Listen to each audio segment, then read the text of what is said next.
Hi, I'm Steve Dangle. This is what I look like in HD, and now you wish HD was never invented, I'm sorry. But a little about myself if you don't know me, I'm from Canada. Toronto specifically. 45% of Canada's going, that's not really Canada. Another 45%'s going, no, he's from Canada, he's just a jerk. And the remaining 10%'s like, hey man, lay off, I'm from Toronto. But basically what I do, if you can't already tell from the jersey that I'm wearing, is talk hockey. Started up a video blog about hockey, and since then I've been able to talk to people all over the world. Canada, the States, Finland, Sweden. Did you know a lot of people like hockey in Australia?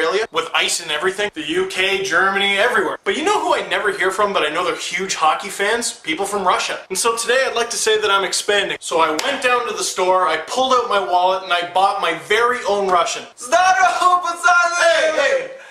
Bad Russian. I asked for the light version.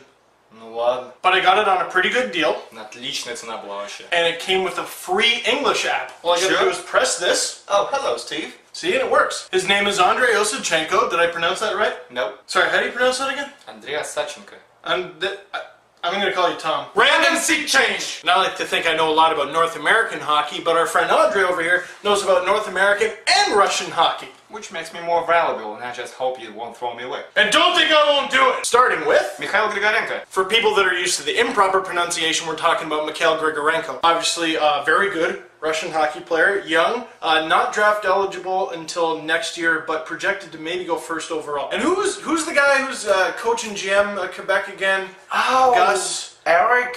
Dude, Chris. Jake. No, Martin. Patrick Watt. There you go, that's the guy. Yeah. So I spoke to the guy a few days ago, and he confirmed that he'll be spending the next season in North America, playing for the Quebec Ramparts. So okay, that's the big news that he's going to the QMJHL, but what were his other options?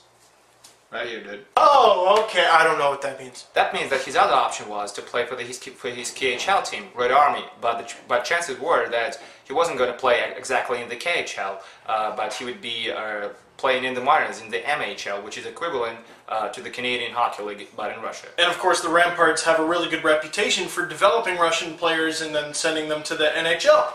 Like Alexander Radulov. Just like Alexander Radulov. Oh. Speaking of players that had contract issues with the Predators, Shea Weber.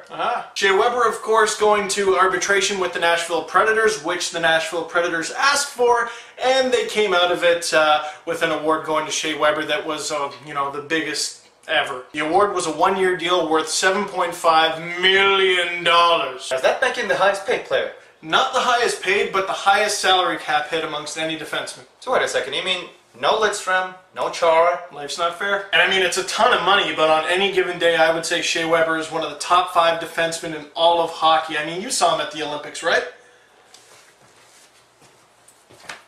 Touchy subject? What about the World Juniors? What if you shut up? We're friends, right? Comrades.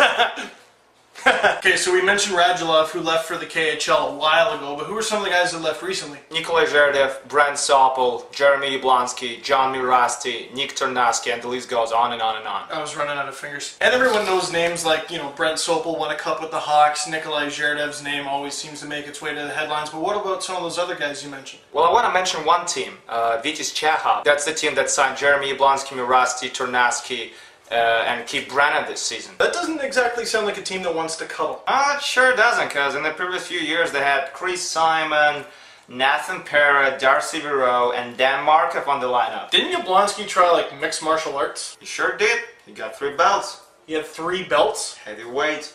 Oh. I think I'll just bring it up that this team never played in the playoffs. Can't imagine why. And last but not least, I hate to end on a somber note, but obviously Nikolai Habibulin started serving his jail term for driving while intoxicated. Obviously, drinking and driving is never a good idea. But you know what also is never a good idea? Drinking and driving with your skates on.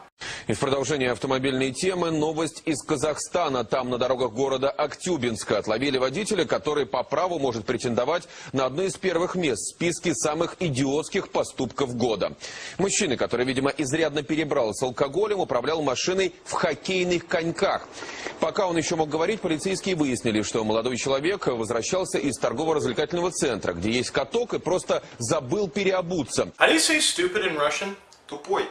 That's what that is. Well, that's all she wrote for today, folks. Thank you for joining the rush. And I'll post our Twitters in the underbar. Check it out down there. I'm Steve, this is Andre, and thank you very much for watching. Пока. I don't know what that means. Sure you don't.